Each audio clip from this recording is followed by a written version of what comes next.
What is going on, guys? Welcome to your 14th HTML5 tutorial, and in this tutorial, now that we understand the traditional box model, in other words, how to lay out websites nowadays, I want to tell you guys about the flexible box model.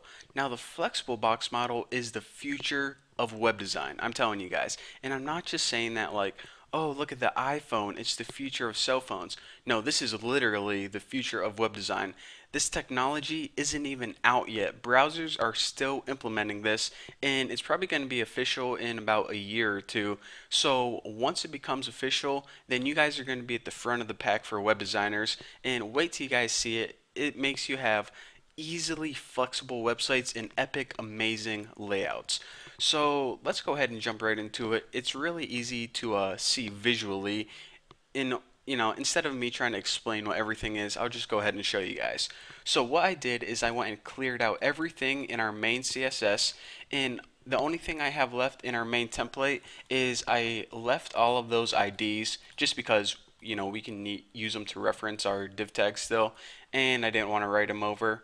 And that's basically it. I pretty much left all the IDs and yep, that's it. So basically you can just go ahead and copy this template for my forum, and once you copy this you'll be good to go. So let me go ahead, and there's only one small change that we have to make in Bucky.html, and that's this.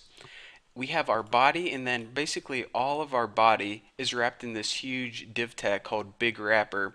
Now under our navigation bar, but above our main section, what we want to do is we want to wrap this main section and also the side news in another div tag. So I'm just going to go ahead and write a div tag called div id equals, I'm just going to name it new div, so then we can clearly see what information is new in this tutorial aside from the last tutorial. So that's the div tag, and we need to close it. We're going to add our closing tag right below this last aside. So I'm just going to go ahead and throw that right there, and now you can see we got an opening and closing div tag called new div. And again, I'm going to go ahead and just copy this and throw it on my forum. So if you guys, are wondering, okay, where am I supposed to copy that? Just go ahead and grab it from my forum or look on my forum and make sure you got it in the same places that I do. So anyways, now that we got that taken care of, we can hop over, and make sure you save that, hop over to main CSS. Now let's go ahead and just preview this in Chrome right here to make sure you guys are on the same page as I am. Right now we just got a plain old Jane old boring stupid website. Time to spice things up a bit. So in our main CSS, the first thing we want to do is just some simple housekeeping stuff. For the overall website, we just want to reset the margins to 0 pixels, and also reset the padding of everything to 0 pixels as well. Now that we got that taken care of, let's just go ahead and fix our headers just so they look a tidbit pretty. So font, and I'm just going to save this as bold, 20 pixels, Tahoma. You gotta love Tahoma. Can't go wrong with Tahoma. And let me just go ahead and copy this real quick. And for heading 2, I'm going to do the same thing, except I'm going to change this to 14 pixels, just like that. And might as well save. Save often.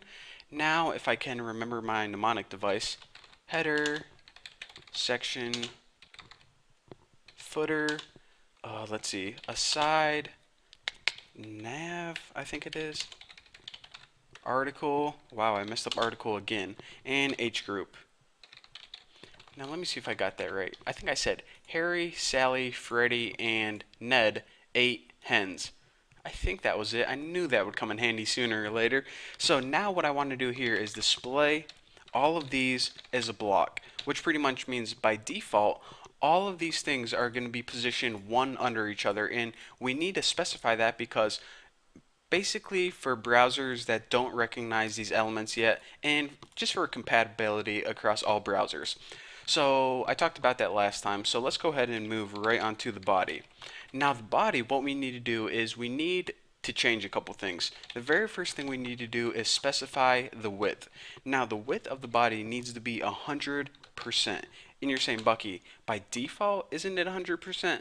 Well, yes, on most browsers, but you need to specify the size in order to use this flexible box styling of the website. So again, anytime you're using this flex box style, make sure that you specify that 100%. If you don't, you're going to run into a whole bunch of problems. And that's because whenever we make these boxes that are flexible, your browser needs to calculate the size of the boxes in order to know how much to change it, how much to shrink it or grow it. So it needs to know specifically the size of the overall body. So we won't get into all that. Basically, the only thing you have to remember is make sure your width is 100. And now we get into a little confusing stuff. So we need to alter the display. Now, we basically need to tell this body, okay, you are a parent box, and basically we're saying, okay, we're going to be putting flexible boxes inside you. So in order to specify this, this is where things get a little bit weird. Type webkit, or excuse me, minus webkit minus box. And you're like, okay, slow down. I have never seen that before in my life. Well, remember when I said that this is new technology and it isn't even out yet, and some browsers are still implementing this technology?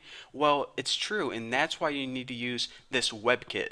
This WebKit, I know that the WebKit is implemented in Google Chrome, and I want to say it's implemented in Safari as well. So this pretty much means, okay, Google Chrome, we're going to be using a special WebKit now. And until they implement it and make it a standard, we're going to need to use these special kits. So I know it's kind of weird right now, but basically make sure you're using Google Chrome or else this tutorial is not going to work. And also make sure that you use this WebKit, which pretty much means, okay, we want to use the tools that Google Chrome is going to recognize. So if you don't have Google Chrome downloaded, go download it. By the way, it's the best browser anyway, so if you aren't using it, then you guys want to use it anyways.